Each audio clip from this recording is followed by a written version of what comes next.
मरचू जंगल से लकड़ियां काटकर बाजार में बेचने गया, लेकिन उसे लकड़ियों के अच्छे दाम नहीं मिले। इस पर मरचू ने कहा, अरे भैया, इतने कम पैसे, इन पैसों में तो 2 वक्त का खाना भी नहीं मिलेगा।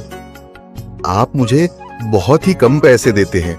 मैं इतनी मेहनत से लकड़ियां काट कर आता हूँ, लेकिन उनके पैसे मुझे बहुत कम मिलते हैं। भैया, तुम्हारी लकड़ियां होती ही इतनी कमजोर हैं कि मैं इससे ज्यादा पैसे नहीं दे सकता। तुम्हारी लकड़ियों के बस इतने ही पैसे बनते हैं। अरे भैया, कुछ ज्यादा कर दो ना। वो क्या है ना कि इन पैसों का तो कुछ भी नहीं आता। मैं अपनी जिंदगी कैसे गुजारूंगा? भैया, तुम जाकर अच्छी लकड़ियां लाओ, तभी इन लकड़ियों का अच्छा दाम मिल पाएगा, वरना इन लकड़ियों का तो यही दाम है। ये सुनकर मरचू बहुत ज्यादा परेशान हो गया और पैसे लेकर किराने की दुकान से सामान खरीदकर घर आ गया। घर पहुंचते ही मरचू की पत्नी सीता ने कहा, अरे जी, सामान ले आए आप? हाँ जी, सामान ले आया हूँ। सीता के चेहरे पर खुशी छा जाती है, लेकिन जब उसने सामान देखा, जी, इसमें तो बहुत थोड़ा सामान है। हाँ सीता, मुझे पता है कि यह सामान बहुत थोड़ा है, लेकिन मैं क्या करूं? मेरे पास जितने पैसे थे, मैं उतने का ही सामान लेकर आ गया हूँ। इस तरह हमारा गुजारा कैसे हो पाएगा जी? आपको तो पता ही है कि हम कितनी मुश्किलों से गुजारा करते हैं। हाँ हाँ, मुझे पता है, लेकिन मैं कर भी क्या सकता हूँ? मेरे पास इतने पैसे ही नहीं कि हम एक अच्छी जिंदगी गुजार सकें। इतनी मेहनत कर रहा हूँ, लेकिन फिर भी मेहनत का फल नहीं मिल रहा। इतनी मेहनत से अच्छी लकड़ी काट कर आता हूँ, लेकिन मुनासिब दाम नहीं मिलता। मैं तो बहुत परेशान हूँ। क्या करूँ? कहाँ जाऊँ? अरे जी, आप परेशान न हो, आप कोई और काम देख लें। मैंने कई बार काम तलाशने की कोशिश की, पर किसी ने भी मुझे काम नहीं दिया। ये सुनकर सीता भी काफी ज्यादा परेशान हो गई।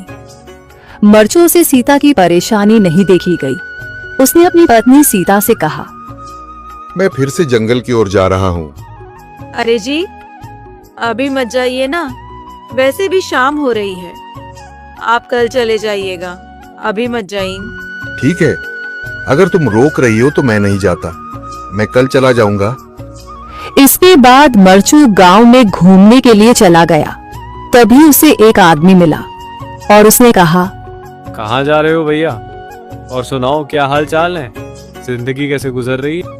अरे भैया, तुम्हें तो पता है कि लकड़ियां काटकर कैसे गुजारा होता है। हाँ भैया, तुम सही कह रहे हो। और आसपास के जंगलों में अच्छी लकड़ियां भी नहीं है। इसके लिए तो जंगल के अंदर जाना पड़ेगा।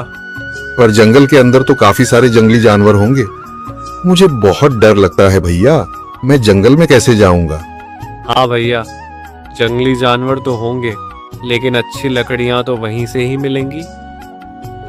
ये सुनकर मरचू बहुत ज्यादा परेशान हो गया, लेकिन वह आदमी बिल्कुल ठीक कह रहा था। जंगल के किनारे की सारी लकड़ियां कट चुकी थीं। अब सिर्फ जंगल के अंदर ही अच्छी लकड़ियां बची थीं। अगली सुबह मरचू लकड़ियां काटने जंगल की ओर चल पड़ा। जंगल में आने के बाद मरचू ने कहा, अरे, यहाँ पर तो लकड़ियां ही नहीं हैं। वो आदमी सही कह रहा था, लकड़ियों के लिए तो जंगल के अंदर ही जाना पड़ेगा। और जंगल के अंदर जाना क्या सही रहेगा? मुझे तो बहुत डर लग रहा है, क्योंकि वहां पर तो काफी सारे जंगली जानवर होंगे जो खतरनाक होंगे। अगर आज मैं जंगल के अंदर नहीं गया तो मैं आज घर पैसे लेकर नहीं जा सकूंगा, और फिर जब पैसे नहीं होंगे तो गुजारा कैसे होगा? मरचू जंगल के बाहर खड़ा सोचता ही रहा और फिर उसने सोचा, अरे, यहाँ पर भी कोई मजबूत पेड़ दिखाई नहीं दे रहा जिससे मैं लकड़ियां काटकर घर ले जा सकूं। लगता है और अंदर जाना पड़ेगा।